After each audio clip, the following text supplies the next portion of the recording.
Hey, Grow Squad. Hope you're doing well. Happy Wednesday.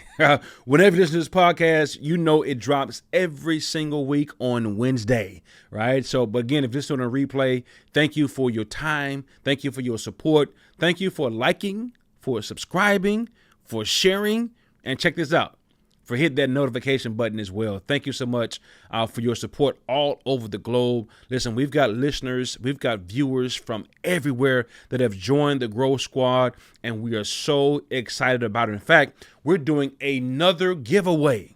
Yeah, did you know that? We're doing another giveaway of our signature shirt. You see it right here, Go, Grow, Glow. We're doing another giveaway of our signature shirt. We're asking you to do one thing. Send me a DM. Send me an email at EugEneHamiltonGroup@gmail.com. I tell you what, I'm going to do you one better, easier than that. Send it to Eugene@EugeneHamilton.org. Eugene@EugeneHamilton.org. Send me a quick email. Let me know how this podcast has been instrumental in helping you with your life goals, inspiration, and or motivation. Just send me an email. Let me know how this podcast has been a benefit and a blessing to you. And I promise you, I'll make sure our team send one right over to you. All right, let's get going today. Let's pray and we'll move forward. God, we're grateful for this new day. We're thankful for all the blessings that you give to us that we don't deserve sometimes. Thank you for being close to us. Thank you for reminding us that you will never leave us. You'll never forsake us. I pray a special prayer for all of my friends who are listening right now. Give them what they need in this moment. In your name, amen. Today, I want to ask a question. What keeps you going? Yeah, I'm talking about days when you don't feel like going. And I know it's taboo to talk about this, but some days, on the days you feel like giving up, right? And some of you, that thought has never crossed your mind, man, thank God. But there are others who life has been so heavy. Things have been so out of whack. I know somebody that's close to me that they've lost a family member every month this year so far. That's hard. That's difficult. And death is so final that sometimes there are people who experience the loss of loved ones or people that they know, people that they're close to. And man, they just don't understand how they're still making it.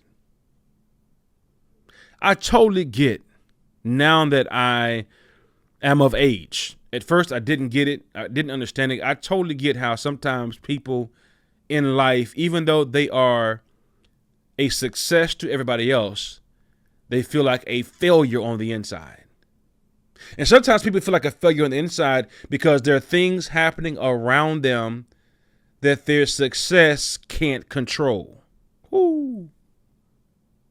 There are people around them. There are things happening around them that, have you ever seen somebody? I think about, one of my favorite basketball players, not because he was like a superstar, but I just liked his swag. Jalen Rose, when he played in the NBA, there's just something about Jalen Rose, his swag, his approach, his no nonsense demeanor.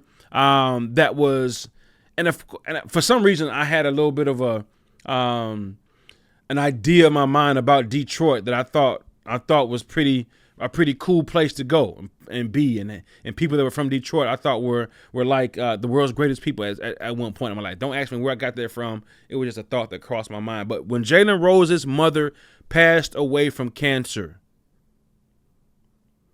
as a multi-millionaire, there was nothing that his money could do to keep his mom alive. I don't know where you are right now, but some of you may have gone through something that's heavy. And I gave that illustration only because sometimes our success is not the answer to some of the things that we face in life. And success doesn't have to be money. You could have been the first one in your family to get a college degree. You could be the one in your family that's doing the things to keep everybody together. Whatever it is, sometimes we feel like failures because there are things we cannot do to stop what's happening around us. I think about Michael Jordan, and people made fun of his son the other week when he was pulled over, and I guess he had cocaine and some other drugs with him. And it didn't matter in that moment how famous his dad is, because y'all can trip if you want to. Michael Jordan is such a genius. I mean, they've released shoes that came out when I was a kid. And kids who have never seen him play are lining up to buy shoes that were out 20 years ago. I'm like, it's mind blowing.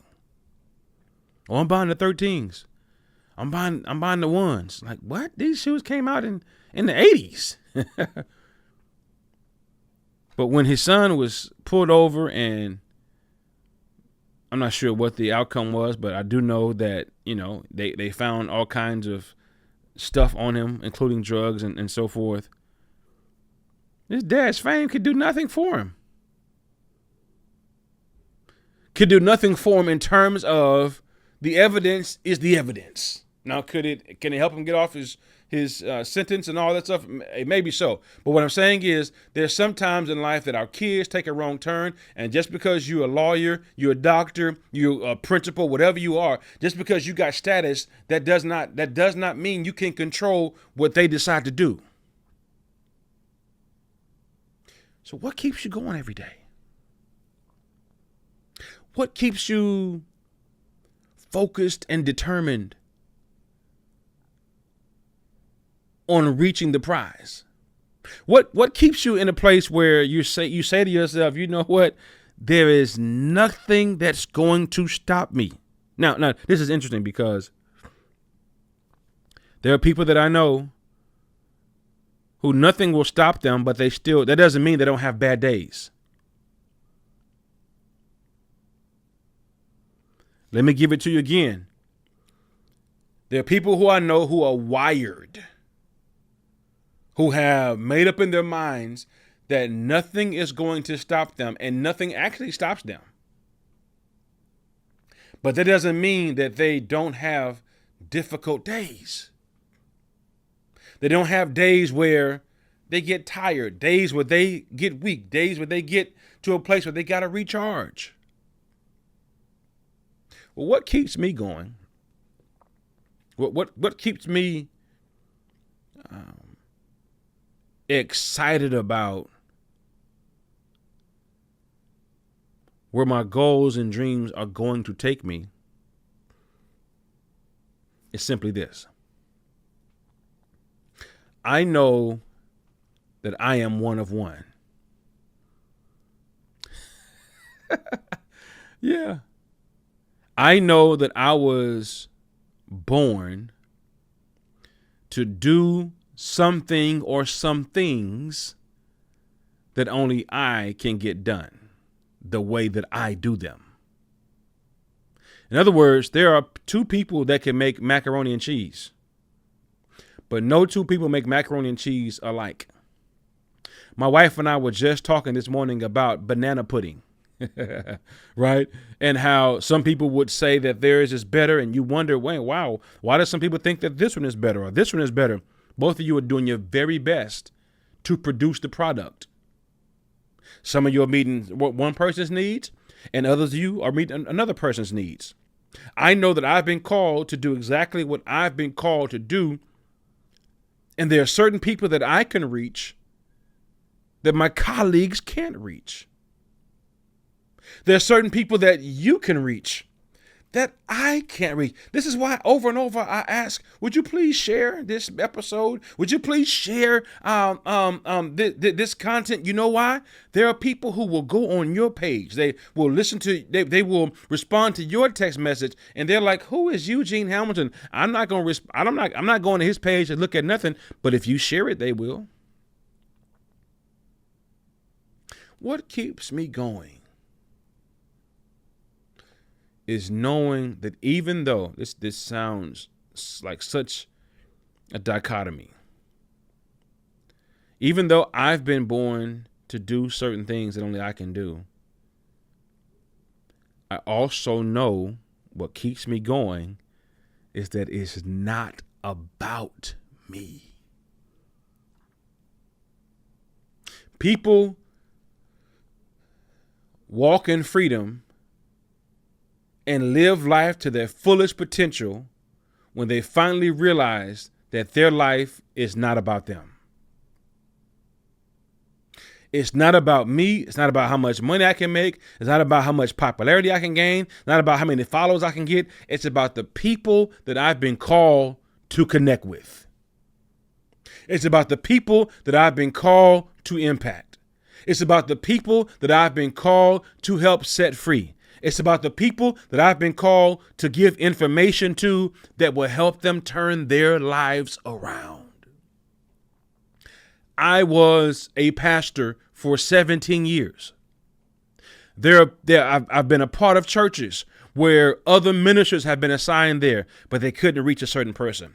Other ministers have been assigned there, but they couldn't connect with a certain person. And then I show up and the testimony was that, oh, wow. I thought my son, I thought my husband, I thought my uncle would never listen to somebody at church. And when you came, wow, he won't stop coming. Then I've been places where I've left and I've tried my best to reach people outside of who I just mentioned, and I couldn't reach them. And somebody else came along, and you know what? They were able to connect with who I was unable to connect with. See, there's something about understanding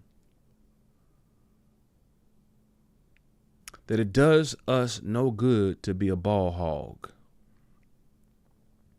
Man, I loved Kobe Bryant's game. And everybody loves you when you're winning, when you're hitting shots. Tell me I'm lying. They turn on you as soon as you start hitting bricks. You start shooting bricks. You start missing shots. And I would love Kobe Bryant's game until it seemed as if he put himself before the team. I knew he was all about winning. I knew that he wanted that purple. I knew he wanted the Lakers to win. But sometimes with how he approached certain things, games and the end of games and trying to seal the deal, sometimes I would question, wow, why is Kobe putting himself before the team? You see, when you realize it's not about you, when you realize and recognize that this thing is bigger than you and me, you will learn how to play your position and play it to the best of your ability. Because there's nothing worse than being a person that sings soprano and you're on the third row trying to sing bass. You out of pocket, you out of order, and this thing is not going to go off well. There's nothing worse than being in the wrong position on the team, especially at the wrong time, and lives are at stake. There's something to be said about somebody who understands their role, their position. Man, I use basketball or sports analogies quite a bit. I can't think of this gentleman's name. Oh man, I think he just retired. I want to say his name is Mercedes Lewis. You can look it up. He was a tight end for the Jacksonville Jaguars the last time I remembered. Or I should say, I think that was one of his first teams. He played for several teams in the NFL. And I think he's played like 19 years.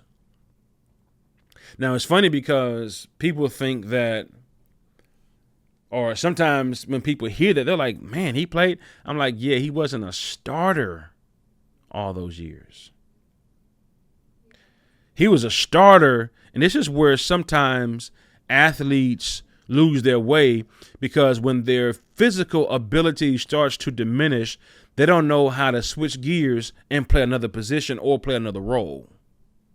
See, when I think it's all about me, right? When it's time for me to take a step back and maybe be a sixth man, or maybe ride the bench for a little bit, or be involved in being a veteran presence.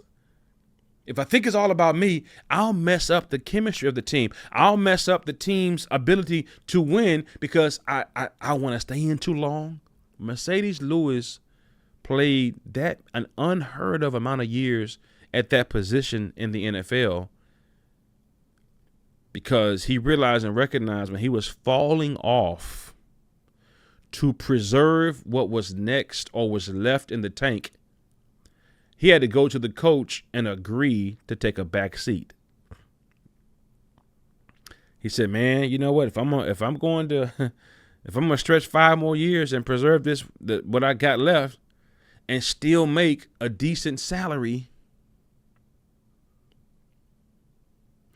So my question again is, why do you, what keeps you going? Do you have the level of maturity that will afford you that will allow you to take a back seat when it's time? To say to yourself, you know what? This young cat, this young gun, this young whippersnapper, this young person is coming in with some heat. They can do stuff that I can't do. Let me take a back seat. I'm still on the team, but I gotta get out the way.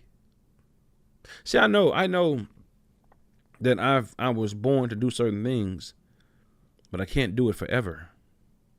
And my mentor is,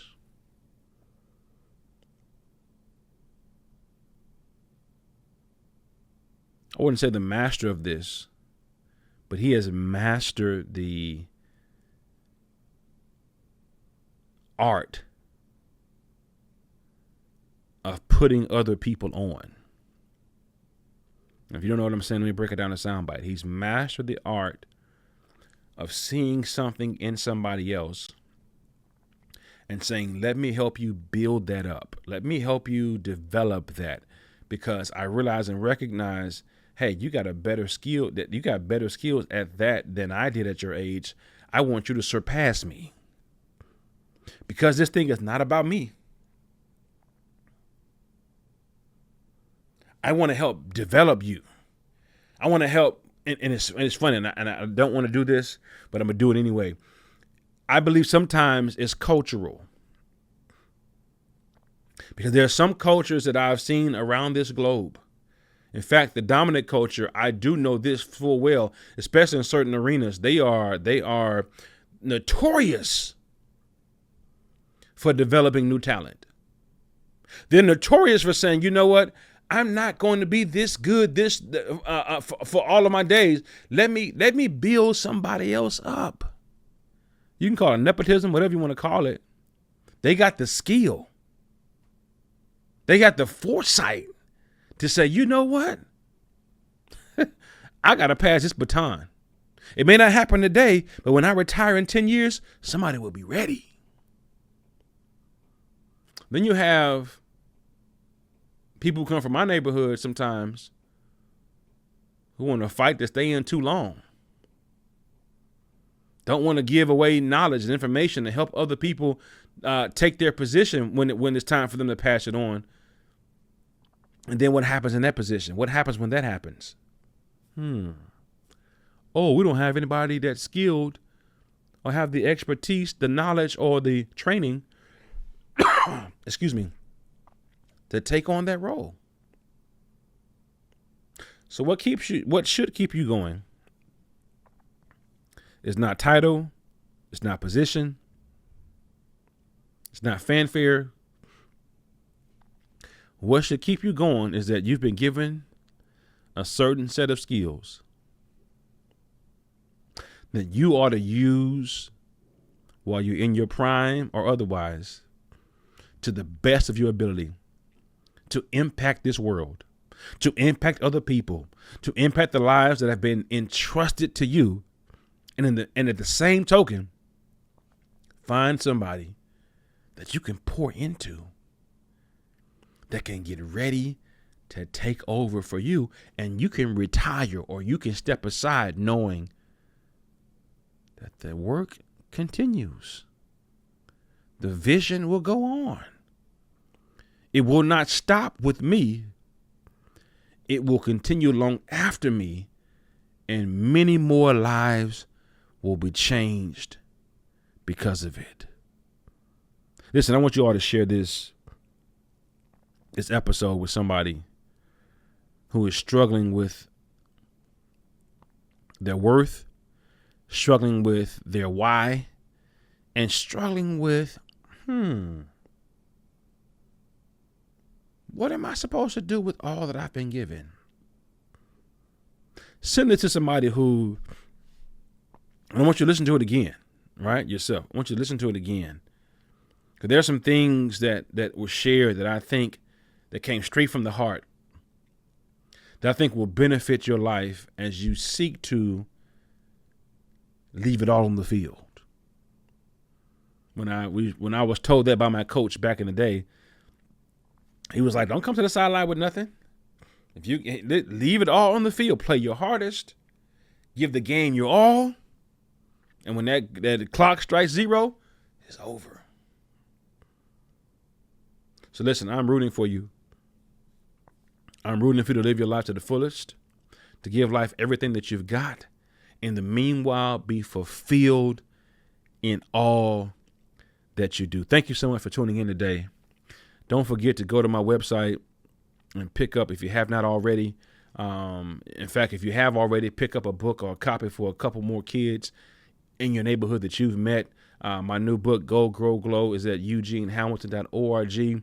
Thank you again for your support there. Thank you for supporting this podcast. Thank you again for all that you do to impact the world around us and to help other people learn how to go, learn how to grow, and learn how to glow. See you next week on our next episode. Until then, take care. Peace.